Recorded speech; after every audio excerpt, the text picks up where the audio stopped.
तो एक आचार्य चरण हुए हमारे श्री माधवेंद्र पुरी दास,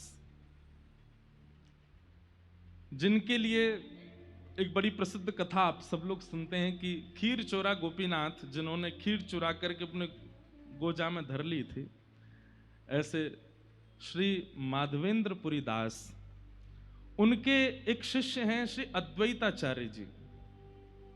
श्री अद्वैताचार्य जी को यह बात पता चली कि श्री ठाकुर जी कृष्ण चैतन्य के रूप में प्रकट होने वाले हैं, लेकिन कब होंगे? विचार कीजिए। श्री अद्वैताचार्य जी गंगा के तट पर शालिग्राम भगवान की सेवा करते हैं और 1,00,000 तुलसी रोज चढ़ाते हैं, और 1,00,000 तुलसी अर्पण करने का एक ही भाव रहता है उनके चित्त में, क्या? मेरे गौर हरि कब आएंगे, मेरे श्याम सुंदर कब आएंगे, मेरे प्राणनाथ कब आएंगे। आप जल्दी कृपा करो कि वे अवतरित हों इस धरती पर। जो पाप बढ़ रहा है और जो भाव नष्ट हो रहे हैं लोगों के, उसके प्रादुर्भाव के लिए वे जल्दी प्रकट हों।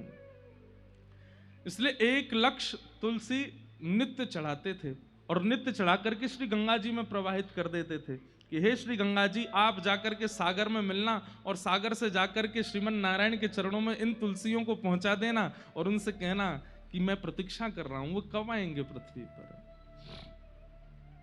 आपके साथ में श्री हरिदास ठाकुर रहते थे, वे भी इनकी सहभागिता में व्यक्त होते थे, सेवा में रहते थे। कहते हैं श्री अद्वैताचार्य जी इतनी तीव्र वेदना से पुकारते थे कि कभी कभी गोलोक धाम में बैठे बैठे प्रिया प्रियतम का सिंहासन हिलने लग जाता था। तो किशोरी जी कहती थी, हम आपसे पुनः कहें भैया बहुत सावधानी से सुनिएगा, ये बहुत गंभीर और बड़ा भाव में प्रसंग है। किशोरी जी कहती, हे श्याम सुंदर, ऐसा लगे कभी कभी कि जैसे गोलोक में भी कभी कभी भूकंप सो आवे। पृथ्वी पे तो भूकंप सुनो है, पर जा गोलोक में भूकंप आ जाए। ठाकुर जी कहे, हे श्यामा जी, आप बड़ी भोरी हो, या गोलोक धाम में कभी भूकंप ना आयो करे? तो बोले, ये तो एक मेरो परम भक्त अद्वैताचार्य पुकार रहे हो है, और वो पुकार करके निवेदन कर रहे हो कि गौर हरि पधारो, हे कृष्ण चैतन्य पधारो, मुझको बुलाए रहे हो है। और वाकई विरह वेदना, वाकई जो स्वर हैं वो इतने तीव्र हैं कि गोलोक धाम में भूकंप का अनुभव होने लग जाता है। सोचिए, हम पुकारते कहां हैं ठाकुर जी को? अगर पुकार है जाए तो ठाकुर जिस गोलोक धाम को ब्रह्मा जी भी नहीं प्रलयकालीन भाव से स्थगित कर सकते, वो भक्त की वेदन स्वर से भूकंप आ जाता है वहां पर। ठाकुर जी कह रहे हैं, अरे जे तो मेरो परम भागवत अद्वैताचार्य मुझ को पुकार रहे हो है। किशोरी जी बोली, या कि विरह वेदना में देख नहीं पा रही हूं, आप कृपा करो। और कृपा करके अब अवतार ग्रहण करो। किशोर ठाकुर जी बोले, बस चिंता नहीं करो, बस बहुत जल्दी समय आवेगो और मैं जाऊंगा और जा करके सबन पर अनुग्रह करूंगा, कृपा करूंगा। बंगाल प्रांत में एक स्थान है जिसका नाम है नवद्वीप, और नवद्वीप में श्री उपेंद्र मिश्र नाम के एक ब्राह्मण हैं, और उपेंद्र मिश्र ब्राह्मण के यहां पर श्री जगन्नाथ मिश्र जी का जन्म हुआ है। और श्री जगन्नाथ मिश्र जी का ब्याह सची माता जी के साथ में हुआ। चैतन्य महाप्रभु की माता जी को नाम सची मैया, और श्री जगन्नाथ मिश्र जी उनके पिताजी। कह में कि ये दोनों कौन है? बोले, ये नंद यशोदा के अवतार हैं। श्री नंद बाबा ही श्री जगन्नाथ मिश्र जी के रूप में आए हैं, और श्री यशोदा मैया ही सची मैया के रूप में पधारी। गौर देश बंगाल में आपको प्रादुर्भाव है। आपके एक पुत्र हुए जिनका नाम हुआ श्री विश्वरूप जी, और ये विश्वरूप जी ही श्री बलराम जी के अवतार हैं। बलराम जी के दो अवतार हुए हैं, श्री नित्यानंद महाप्रभु जी के रूप में और श्री विश्वरूप जी के रूप में। आप भी उस विरह की वेदना का अनुभव करने के लिए पधारे हैं। जब बलराम जी को पता चली कि लाला जा रहे हो पृथ्वी पे, तो श्री नित्यानंद महाप्रभु के रूप में वे भी पधारे और श्री विश्वरूप जी के रूप में। फिर कथा आती, कल के प्रसंग में आएगा कि विश्वरूप जी और नित्यानंद जी जब दोनों मिले तो श्री विश्वरूप जी नित्यानंद जी में ही विराजमान हो गए, ज्योति रूप एक हो गए, और श्री बलराम जी के रूप में श्री नित्यानंद महाप्रभु हो गए।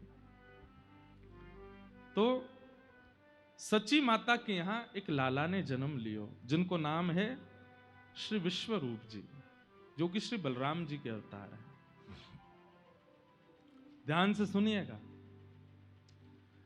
बलराम जी के आगमन के बाद, विश्वरूप जी के प्रादुर्भाव के बाद सची मैया के 8 बार गर्भ धारण हुआ, पर 8वां बार गर्भपात हो गया।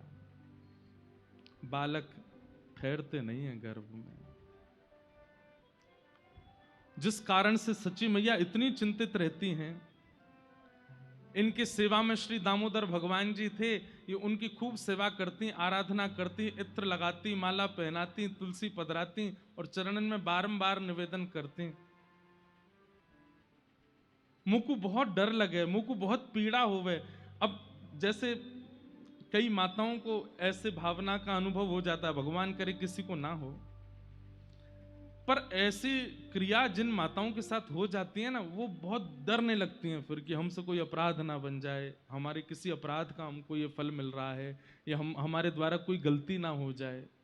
ऐसे सच्ची मैया बड़ी सावधानी रखती हैं और बड़ी सावधानी से अपना जीवन यापन करती हैं कि कोई अपराध ना बन जाए।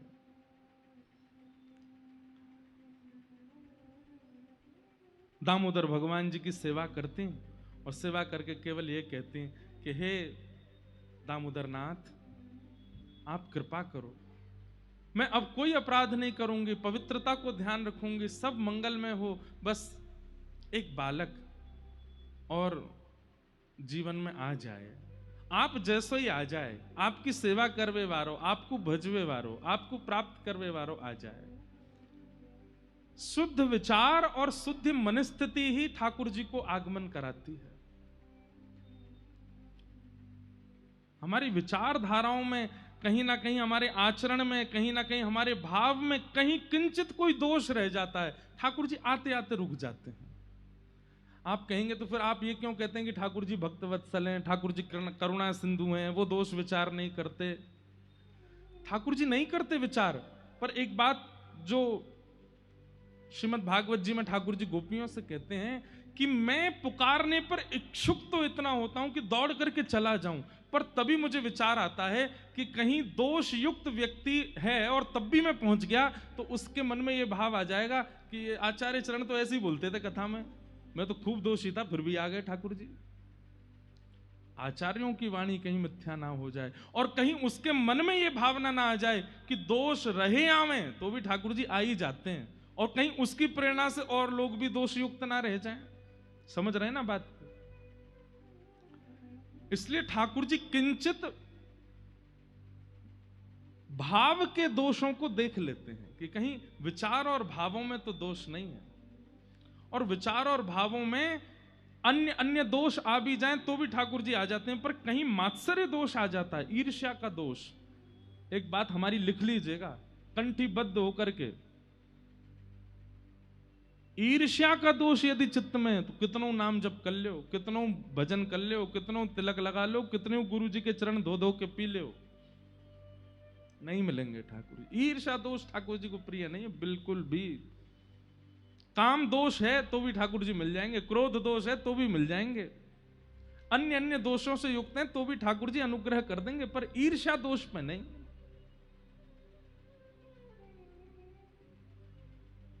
सची मैया परम पवित्र हैं हृदय से और नित्य श्याम सुंदर को पुकारती हैं। अब देखो एक चीज आपको सब जगह मिलेगी कि आचार्य चरणों की माताओं का जीवन देखो।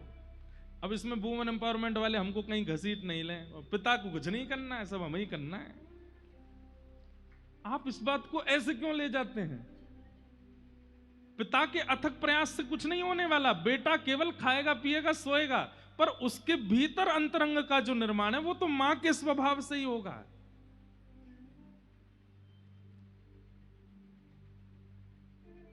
ऐसा भी होता है कि कई बार ठाकुर जी कृपा कर देते हैं, तो मां भी अपवित्र है, पिताजी भी अपवित्र है, लेकिन बालक शुद्ध हो जाते हैं। तो कहते हैं कि मां के अंदर जो उनकी मां का गुण था, वो गुण ठाकुर जी ने कृपा करके उस बालक में दे दिया। तो कई बार नानी का गुण, दादी का गुण, परदादी का गुण भी बालकों में आता है। पर यह बात निश्चित है कि आएगा मां से ही। इसलिए मां का पवित्र होना बहुत। कल हम लोग सुन रहे थे कि वहां श्री रामानुजाचार्य जी की माता जी या फिर श्री सटकोप स्वामी जी की माता जी, वो भी ठाकुर जी को देख करके मन में भाव रखते हैं, आप जैसा लाला हो जाए, बस आपकी सेवा करने वाला हो जाए। संतान प्राप्ति में एक नियम तो विशेष ध्यान रखिए, विष्णु आराधनार्थाय। हे गोविंद देव जी, एक लाला दे दो, काय बात को चाहिए, धन वृद्धि करे, बिजनेस बढ़ावे, खूब सारो धन कमा के नहीं, नित्य आपकी सेवा करे, संतन की सेवा करे, भक्तन की सेवा करे, वृंदावन की सेवा करे, गौ आराधना करे, इन भावन से युक्त एक संतान दे दो। देखियो गोविंद देव जी संतान नहीं देंगे, खुद आ जाएंगे। बोले ये सब तो मैं करूंगा। हम मांगते क्या हैं? धन वर्धन करने वाला हो, व्यापार वर्धन करने वाला हो, वंश वर्धन करने वाला हो। तो फिर ठाकुर जी काने लूले नहीं भेज दें, ले ये नहीं दे, यही करेंगे वंशवर्धन।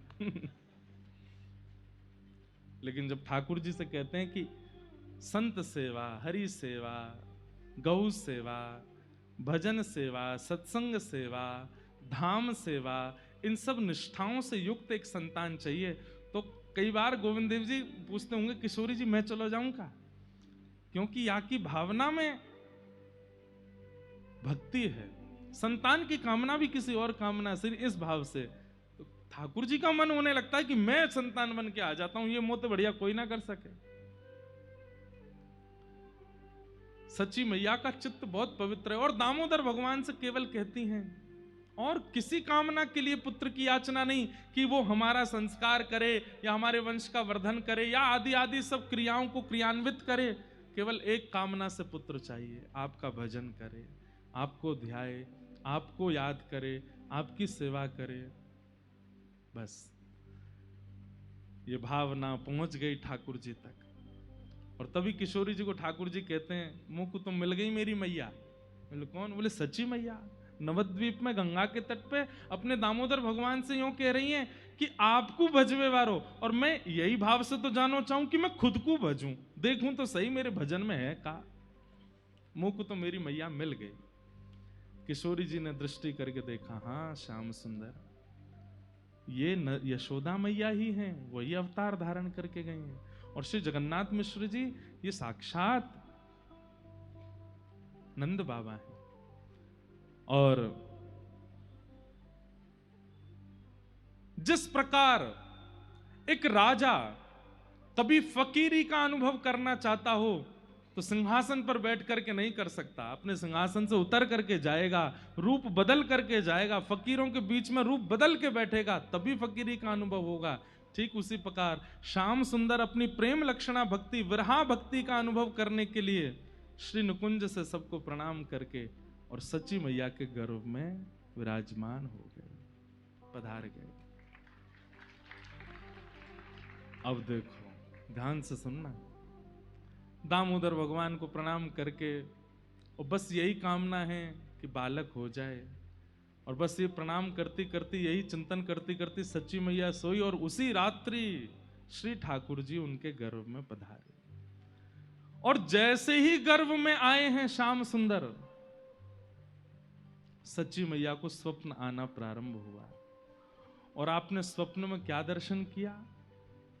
स्वप्न में आपने दर्शन किया कि आप श्री जगन्नाथ मिश्र जी के साथ में जगन्नाथपुरी दर्शन करने गए।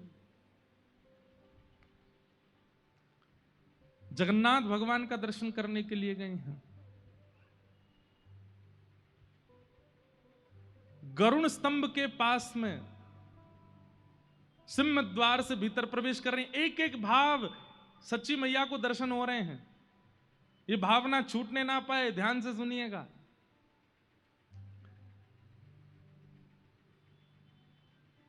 सच्ची मैया को स्वप्न दिखता है कि जगन्नाथ मिश्र जी उनको जगन्नाथपुरी की यात्रा पर ले गए हैं। सिंह द्वार से भीतर प्रवेश कर रही हैं, पतित पावन भगवान सब दर्शन कर रहे हैं, लेकिन पतित पावन भगवान सच्ची मैया को देख रहे हैं अपने नेत्रों से। और जैसे ही नेत्र उनकी तरफ हुए तो सच्ची मैया बोलती हैं, हे जगन्नाथ मिश्र जी देखिए, ऐसा लग रहा हो पतित पावन भगवान मुझे देख रहे हैं। बोले नहीं, तुम्हें नहीं देख रहे, वो सामने ही देख रहे हैं। आप लोग जगन्नाथपुरी गए हैं ना, वो द्वार पे ही भीतर प्रवेश करते ही पतित पावन भगवान है। सीढ़ियां चढ़ने लगी, सच्ची मैया स्वप्न देख रही हैं। और जैसे ही परिक्रमा लगा करके जा रही हैं तो क्या देख रही हैं, जगन्नाथपुरी मंदिर में जितने भी मंदिर देवालय हैं, सबके ठाकुर जी अपने अपने द्वार देहरी पर बाहर आकर के सच्ची मैया को प्रणाम कर रहे हैं। और ये देख करके सच्ची मैया बार बार जगन्नाथ मिश्र जी से कह रही, देखियो ये तो देवता सब बाहर आ गए, ये देखो ये भी देवी बाहर आ गई, ये तो गणेश जी बाहर बैठे हैं। बोले बाहर नहीं है देवी, अंदर बैठे हैं सब। सच्ची मैया को स्वप्न अनुभव हो रहा है। जैसे ही आपने जगन्नाथ मंदिर में प्रवेश किया और गरुण स्तंभ के पास से दर्शन की आज भी विधा है। गरुण स्तंभ के पास जाकर के जैसे ही सच्ची मैया ने पहले बलभद्र जी को देखा, सुभद्रा जी को देखा, और जैसे ही जगन्नाथ जी को देखा तो जगन्नाथ जी को देखते ही जगन्नाथ जी मंद मंद मुस्काने लगे और मुंह खोल खोल करके बार बार जैसे मानो मैया मैया कहकर के सच्ची मैया को पुकार रहे हूं। और तभी अचानक से विशाल विग्रह श्री जगन्नाथ जी का धीमे धीमे धीमे धीमे छोटा होता चला गया। अचानक से श्री जगन्नाथ जी की भुजाएं प्रकट हो गई, चरण प्रकट हो गए, और नन्हे से गोपाल जी बन करके ब्रह्म वेदी से उतर करके दोहरियां दौड़ करके आए और सच्ची मैया की गोद में आकर के लिपट गए। ये स्वप्न सच्ची मैया ने देखा। बंधुओं, श्री गौर हरि कौन है? जब लीला संवरण करते हैं श्री चैतन्य महाप्रभु, प्रकट भी श्री जगन्नाथ जी से हो रहे हैं आज सच्ची मैया के पास में। और जब आप लोग सुनेंगे कि श्री चैतन्य महाप्रभु लीला विजय कर गए, तो उस दिन भी सुनेंगे कि दौड़ करके श्री जगन्नाथपुरी मंदिर में प्रवेश करते हैं और गरुड़ स्तंभ के पीछे से दौड़ करके जाते हैं और श्री जगन्नाथ जी में ही विलीन हो जाते हैं। चैतन्य महाप्रभु साक्षात श्री कृष्ण हैं, कोई अंतर नहीं। घबरा करके मैया के नेत्र खुले और यही स्वप्न सच्ची मैया जगन्नाथ जी को सुनाती हैं। जगन्नाथ मिश्र अपने पतिदेव को, मैंने अभी एक स्वप्न देखो। बोले कहा? बोले ऐसे हम लोग जगन्नाथपुरी गए और वहां पर जगन्नाथ जी छोटे लाला बन गए और वही दौड़ करके आके मेरी गोद में आकर के बैठ गए। मैं उनको खिला रही हूं, उन्हीं को हृदय से लगा रही हूं। देवी, ये तो शुभ है, ठाकुर जी का दर्शन होना स्वप्न में, ये तो अच्छी बात है, इसमें चिंता क्यों करती हो? चलो स्नान ध्यान करो, सेवा करो। सच्ची मैया स्नान ध्यान कर रही है, लेकिन चिंतन में वही चल रहा है कि जगन्नाथ जी, अच्छा स्नान करके आप जैसे ही बाहर आई तो आपके श्री अंग में वो लक्षण प्रकट होने लगे जो एक गर्भवती माता के होते हैं। आपको पीड़ा जैसी होने लगी, वमन की सी स्थिति बनने लगी। तो आपने जाकर के श्री जगन्नाथ मिश्र जी से कहा कि नहीं, थोड़ा दाई माँ को बुलाओ ना, मुझे कुछ अनुभव हो रहा है। तो जैसे ही दाई माँ आई, आकर के उन्होंने जैसे ही सच्ची मैया की नाड़ी देखी और देख करके तुरंत प्रसन्न होकर के श्री जगन्नाथ मिश्र जी से कहा, बधाई हो, घर में नन्ही किलकारी आवे वारी है, आज सच्ची मैया को गर्भ होने का अनुभव हो रहा है। उसी रात में स्वप्न हुआ, मतलब स्वप्न के द्वारा ही श्री जगन्नाथ जी गर्भ में पधार गए हैं सच्ची मैया के। अब तो स्थिति ये कि सच्ची मैया को खूब सारे अनुभव होने लगे। कभी कभी क्या अनुभव होता है, सुबह उठती हैं और जैसे ही आंगन में देखती हैं तो खूब सारे सुगंधित पुष्प चारों ओर पड़े हैं। सच्ची मैया आकाश की ओर देखती हैं और जैसे तेज धूप उनको लगती है और जैसे वो ऐसे करती, इतने में ही एक बादल आता है और ऊपर आकर के छतरी बनकर के सच्ची मैया के घूमने लगता है। जहां जहां जाती है वो बादल ऊपर ही डोलता है। ये सब अनुभव होने लगे। आप जैसे ही सूर्य नारायण को अर्घ देने जाती हैं, इतने में क्या देखती हैं कि सूर्य के नेत्र प्रकट हो गए, सूर्य की मुस्कान आ गई और सूर्य देव प्रणाम कर रहे हैं, सच्ची मैया को वंदन कर रहे हैं। आप जब गौशाला में जाती हैं तो सारी गाय रम्माना बंद कर देती हैं और सची मैया को देख करके नेत्रों से अश्रुपात करने लगती हैं। क्यों? क्योंकि सबको पता है कि गर्भ में कौन है। इस प्रकार के अनुभव आपको होने लगे। कभी बालक के चरणों के चिन्ह दिखाई देने लगते हैं, कभी सूर्य चंद्र के प्रणाम की भावना आपके चित्त में आने लगती है, कभी बादल छतरी बनकर के घूमने लगते हैं। आप जाकर के श्री जगन्नाथ मिश्र जी से कहती हैं ये सब अनुभव मुझे हो रहे हैं, तो इन अनुभवों से तुम कहीं व्यथित तो नहीं हो रही हो? सच्ची मैया कितनी व्यथित तो नहीं, पर चित्त में आनंद हो रहा है। देवी तुमको चाहती हो, देखो गर्भ में बालक है, तुम्हें बहुत सावधानी रखनी है, पहले ही 8 बार गर्भपात हो चुका है, अब नहीं होना चाहिए, बहुत तुमको चाहती हो तो मैं वो व्यवस्था कर दूं। सच्ची मैया बोले एक काम कर दीजिए। बोले क्या? अखंड संकीर्तन बैठवा दीजिए घर पे, दिन रात मेरे कानों में केवल हरिनाम चलता रहे। आहा। अभी मां को 1 महीना ही हुआ है गर्भ धारण किए और श्री घर में अखंड संकीर्तन बैठ गया। दिन भर कीर्तन होता है, रात भर कीर्तन होता है। आहा। चलती फिरती उठती बैठती मां के कानों में केवल और केवल श्री प्रिया प्रियतम का नाम गूंजता रहता है। आहा। ऐसे नाम संकीर्तन होता है और चलते फिरते उठते बैठते खाते पीते नाचते रहती हैं श्री सच्ची मैया। भोजन भी बनाती हैं तो भी हरि बोल हरि बोल हरि बोल, स्नान भी करती हैं तो हरि बोल, वस्त्र धारण करती हैं तो हरि बोल, कोई भी क्रिया कर रही। और उस परिस्थिति में जब गर्भ में बालक है, 13 महीने तक गर्भ में रहे गौर हरि चैतन्य महाप्रभु।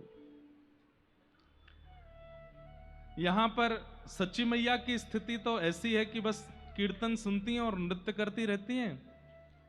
और यहां नवद्वीप से थोड़ी ही दूरी पर शांतिपुर नाम का एक ग्राम है, जहां गंगा जी के तट पर अद्वैत जो बुला रहे हैं चैतन्य महाप्रभु को, पुकार रहे हैं। श्री अद्वैताचार्य जी रोते हैं और नित्य पुकारते हैं, हे प्रभु कब आएंगे आप, कब आएंगे आप, हे गौर हरि कब कृपा करेंगे आप।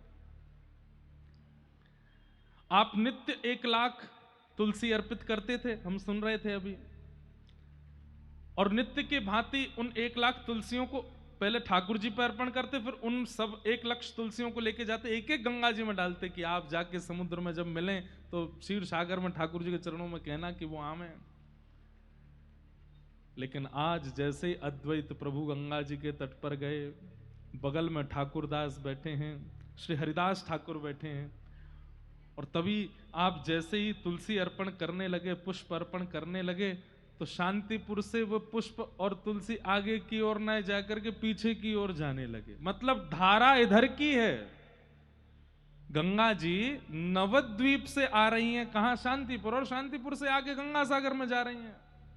लेकिन आज जब तुलसी और पुष्प अर्पण कर रहे हैं तो गंगा जी की धारा तो इधर की है, लेकिन तुलसी और पुष्प वे उल्टे जा रहे हैं, पीछे की ओर प्रस्थान कर रहे हैं। और ये दृश्य देख करके श्री अद्वैताचार्य जी व्याकुल हो गए और तुरंत हरिदास ठाकुर जी को बुलाया। बोले देखो ये क्या हो रहा है। बोले गुरुदेव ये तो आश्चर्य है, ये तुलसियां, ये पुष्प, ये उल्टे क्यों जा रहे हैं, ये धारा में क्यों नहीं बह रहे हैं। तुरंत अद्वैताचार्य जी व्याकुल हो गए और तुलसी और पुष्प जिस प्रवाह में जा रहे हैं, आप भी कूदते फांदते अपनी भुजा उठा करके उन्हीं पुष्प और तुलसियों के पीछे पीछे दौड़ने लगे। घाटों को लांघते हुए, नगरों को पार करते हुए पहुंच गए नवद्वीप। और वो 1 लाख तुलसियां और पुष्प एक साथ नवद्वीप में प्रवेश करती उल्टी धारा में। और तभी आप पहुंचे नवद्वीप, और नवद्वीप में क्या देखा? एक महिला स्नान कर रही हैं, गर्भवती माता जी, और वे 1 लाख तुलसी और पुष्प जाकर के उन्हें घेर लेती हैं और चारों तरफ बस उन मैया के ही घूम रही हैं। वो मैया अपने हाथों से दूर करती हैं, लेकिन वो तुलसी बह बह करके उनके गर्भ के आसपास आकर के स्पर्श करने लगती हैं। वो और कोई नहीं, श्री सच्ची मैया है। सच्ची मैया स्नान कर रही हैं। श्री अद्वैताचार्य जी बाहर बैठ करके दर्शन कर रहे हैं और नेत्रों से अविरल अश्रुधार गिर रहे हैं। हरिदास ठाकुर कहने लगे, आचार्य क्या हुआ? बोले, मेरे प्रभु आ गए, मेरे आचार्य आ गए, श्री कृष्ण आ गए, मेरे महाप्रभु आने वाले हैं। बस देखो, मेरे द्वारा अर्पित की गई तुलसियां ये मैया को घेर करके सब उनको अर्पित हो रही है। सच्ची मैया खूब देर स्नान करती रही। ये तुलसी पुष्प पता नहीं कहां से इतने आ गए सब मेरे समीप, लेकिन वो सब उनके अंग पे स्पर्श कर रहे हैं। सच्ची मैया स्नान करके जैसे ही बाहर आई तो श्री अद्वैताचार्य जी दंडवत प्रणाम करने लगे। उनका प्रणाम देखते ही सच्ची मैया घबरा गए। हे आचार्य चरण, आप ये क्या कर रहे हैं? आप मुझे प्रणाम क्यों कर रहे हैं? आप मुझे प्रणाम मत कीजिए, ये पाप मत चढ़ाइए। हरिदास ठाकुर जी भी प्रणाम करने, आप दोनों से मेरा वंदन है, आप हम इस योग्य नहीं कि आप हमको प्रणाम करें, हमें आपको प्रणाम करना चाहिए, आप हमें प्रणाम मत कीजिए। हे आचार्य चरण, थोड़ा ध्यान रखिए, मुझे पाप नहीं चढ़ाना है अपने ऊपर। मैं पहले ही 8 बार पीड़ा सहन कर चुकी हूं गर्भपात की, इस बार मुझे पीड़ा नहीं सहनी है। आचार्य चरण, आप बहुत महान हैं, आप मुझे प्रणाम मत कीजिए।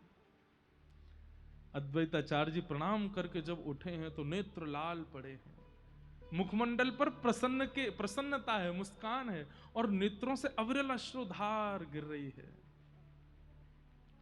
सच्ची मैया तो उनके रूप को देख करके घबरा गई कि मुझसे कोई अपराध बन गया, ये क्या हो गया, ये मुझे प्रणाम कर क्यों रहे हैं? दौड़ करके सच्ची मैया अपने घर भागी। इतनी भयभीत हो गई, इतनी घबरा गई, बार बार अपने गर्भ का स्पर्श करें कि कुछ हो ना जाए। एक श्रेष्ठ आचार्य चरण ने मुझको प्रणाम कर लिया।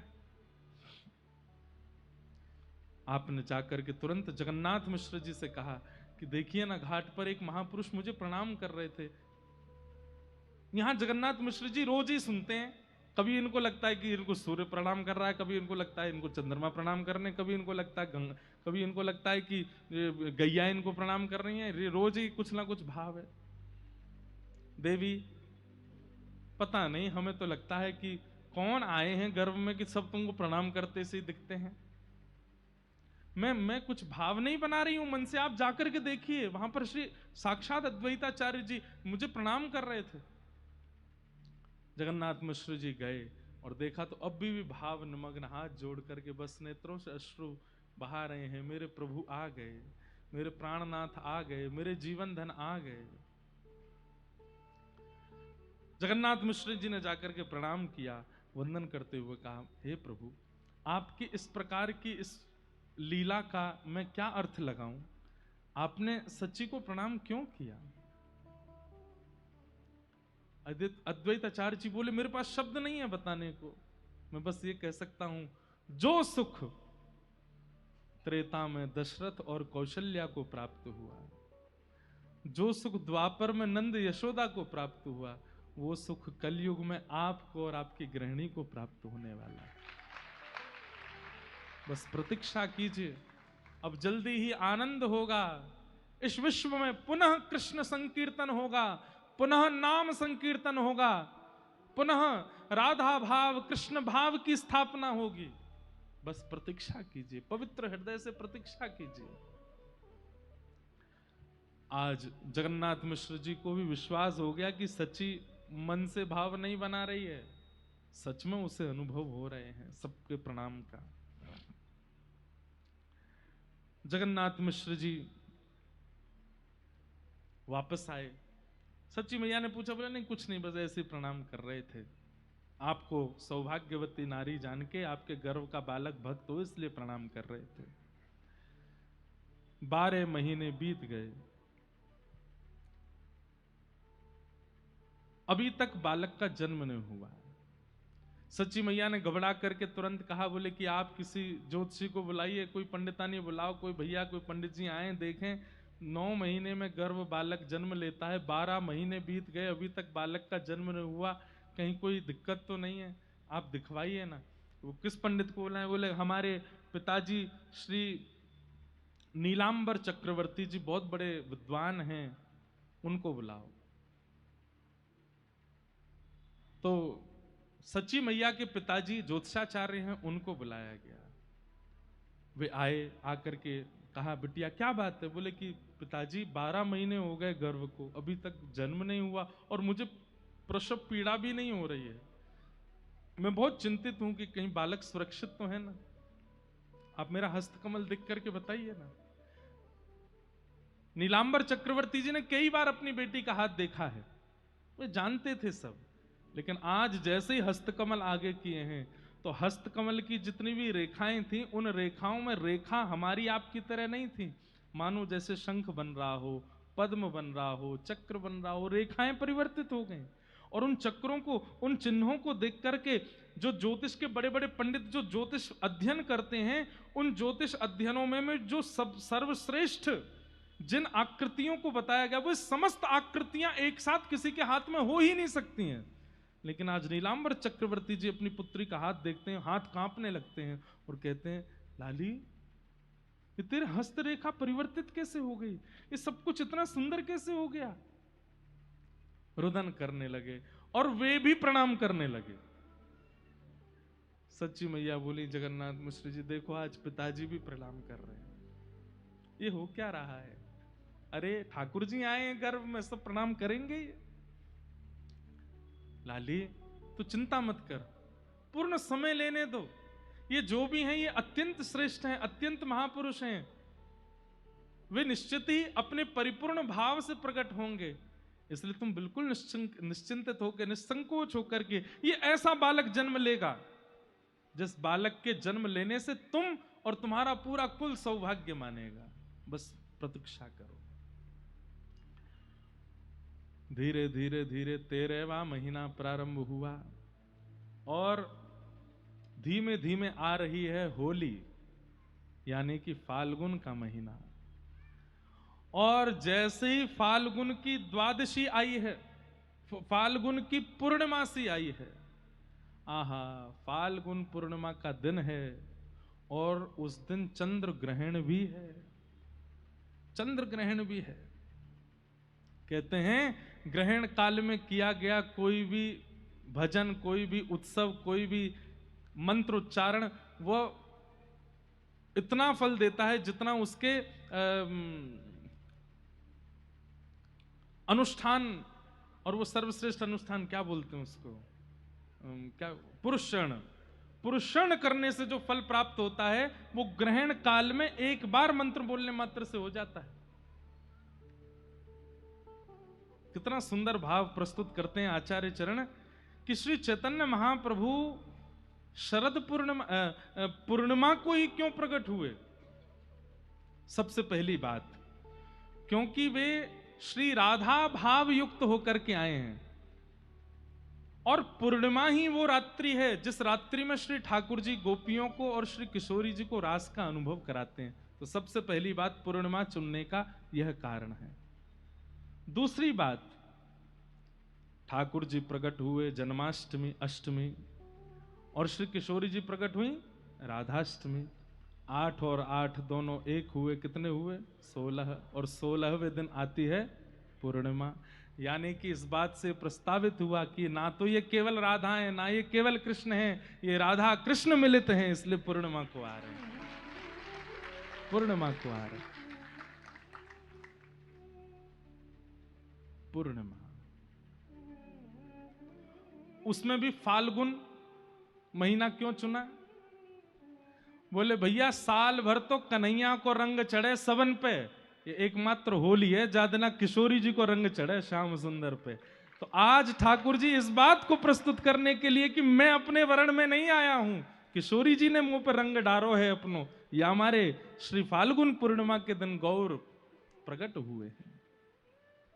आज ठाकुर प्रकट होकर के चैतन्य महाप्रभु कह रहे मेरो वर्ण नहीं है, किशोरी जी ने रंग लगा के भेजो मुंह को, आज वे जीती है मैं हारो हूं, या हमारे पूर्णिमा को प्रकट भय। अच्छा एक बात और, पूर्णिमा पर श्री चैतन्य महाप्रभु प्रकट हुए।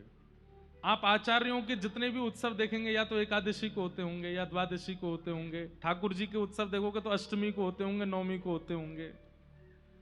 आचार्य उत्सव ज्यादातर एकादशी और द्वादशी, तिरोभाव और प्राकट्य दोनों, और ठाकुर जी को उत्सव अष्टमी और नवमी। लेकिन कुछ गिने चुने ही हैं जो पूर्णिमा को आए हैं। उनमें से पहले हैं श्री चैतन्य महाप्रभु, और दूसरे बताएं श्री राधा रमण लाल प्रभु, वे भी पूर्णिमा को आए हैं, बुद्ध पूर्णिमा। और एक बात और बता दें, हाँ, निम्बार्क भगवान भी पूर्णिमा को। जय हो पलसाना वाले महाराज जी। बहुत गिने चुने होंगे। और एक आपकी राजस्थान की लाली, कौन? मीराबाई, शरद पूर्णिमा को।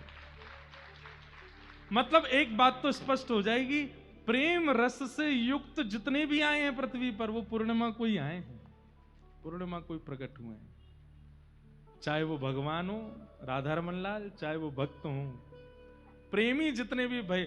ऐसा नहीं है कि आप एकादशी वालों को कुछ नहीं समझो, अष्टमी नवमी वालों को कुछ नहीं समझो, पर हाँ पूर्णिमा के दिन तो एक बार से ये कहते हैं तो अत्यंत प्रेम युक्त होकर के आए हैं सब पूर्णिमा को पधारे। तो फाल्गुन की पूर्णिमा को ग्रहण लगने वाला है, संध्या के यही समय हुआ है जिस समय पर अभी हम बैठे हैं, लगभग 6:30-7 बजे के बीच का समय है। ग्रहण लगने वाला, ग्रहण से पहले सूतक होता है, और सूतक के बाद जैसे ही ग्रहण लगता है तुरंत सब आचार्य चरण जाते हैं, स्नान करके और नदी के तट पर बैठ करके अपने अपने नाम जप आदि में लग जाते हैं। सच्ची मैया का घर बिल्कुल गंगा जी के तट पे है, और पूरा दिन व्यतीत हो गया। जैसे ही सूर्य अस्ताचल को गए हैं, चंद्रमा प्रकट होने वाले हैं ना, तो अब देखो राम जी आए तो पक्षधर हो गए, सूर्य को ही सारा मौका दिया, ठाकुर जी आए तो पक्षधर हो गए, चंद्रमा को ही मौका दिया। लेकिन एक तो हमारी श्री बरसाने वाली वृंदावनेश्वरी राधा रानी, इन दोनों को मौका दिया। सुबह सुबह होती हैं जब ब्रह्म मुहूर्त सूर्य उदयमान हो रहे हैं। और एक श्री चैतन्य महाप्रभु, ये भी ऐसे काल में हुए कि सूर्य चंद्र दोनों आकाश में, सूर्य अस्ताचल को जा रहे हैं, चंद्र उदित हो रहे हैं। बड़े बड़े ऋषि, बड़े बड़े महातपी, बड़े बड़े योगी, बड़े बड़े ध्यानी, बड़े बड़े नाम जापक सब आ गए गंगा के तट पर। और सब ने जैसे ही देखा ग्रहण शुरू होने वाला, उसी समय डुबकी लगा लगा करके सब अपने अपने पुरुष चरण में बैठ गए हैं। और ठीक उसी काल में, उसी नक्षत्र में, यहां बाहर सब चारों ओर से सच्ची मैया का घर घिरा हुआ है नाम जापकों से। और उसी काल में श्री सच्ची मैया के गर्भ से साक्षात राधा भाव विहित साक्षात कृष्ण तन श्री चैतन्य महाप्रभु का प्रादुर्भाव हुआ है। बोलो आचार्य चरण की, श्री महाप्रभु कृष्ण चैतन्य की जय। जय श्री राम। निताई गौर हरि, निताई गौर हरि, निताई गौर हरि। आप सबने तो जय जयकार करी, लेकिन वहां क्या हुआ? जैसे ही ग्रहण लगा है और जितने ही आचार्य सब बाहर बैठे हैं अपनी अपनी मालाएं लेकर के, कोई देवी का ध्यान धर रहा है, कोई शंकर जी का ध्यान धर रहा है, कोई नारायण का ध्यान धर रहे हैं, कोई किसी का ध्यान धर रहे हैं, अपने अपने इष्टों का ध्यान धरने के लिए बैठे हैं। ग्रहण शुरू होते ही यहां पर चैतन्य महाप्रभु प्रकट हुए हैं, सच्ची मैया के गर्भ से प्रकट होते ही यहां तो प्रकट हुए ही, जितने भी बाहर बैठे थे उन सबके नाम में जो जो उनके इष्ट हैं वो प्रकट होने लगे। शंकर जी प्रकट हो गए, देवी प्रकट हो गई, नारायण प्रकट हो गए, लक्ष्मी प्रकट हो गई। मानो जीवन भर जितना भी उन्होंने जप तप किया सबका फल मिल गया। आज ठाकुर जी प्रकट होकर के दर्शन देने लगे। लेकिन थोड़ी ही देर में देवी अंतर ध्यान हो गई, महादेव अंतर ध्यान हो गए, ठाकुर जी अंतर ध्यान हो गए, नारायण अंतर ध्यान हो गए, और सबके नेत्रों में एक गौर प्रकट हो गए, साक्षात चैतन्य प्रकट हो गए। वही चैतन्य महाप्रभु सबके चित्त में दृष्टि गोचर होने लगे और सब आनंद करने लगे। दौड़ से दूर से दौड़े आ रहे हैं कौन? अद्वैताचार्य जी नगाड़े बजाते हुए, शंखनाद करते हुए, श्री हरिदास ठाकुर जी नृत्य करते हुए आ रहे हैं। सब आचार्य जहां जहां थे सब दौड़ दौड़ करके आए हैं और आकर के श्री सच्ची मैया के घर पधारे हैं। और तभी देखते हैं आज कृष्ण गौर बन करके आए हैं, सच्ची मैया की गोद में लेटे हैं, सुंदर आनंद हो रहा है। आहा। हमारे सरस निकुंज की एक विशेषता बताएं।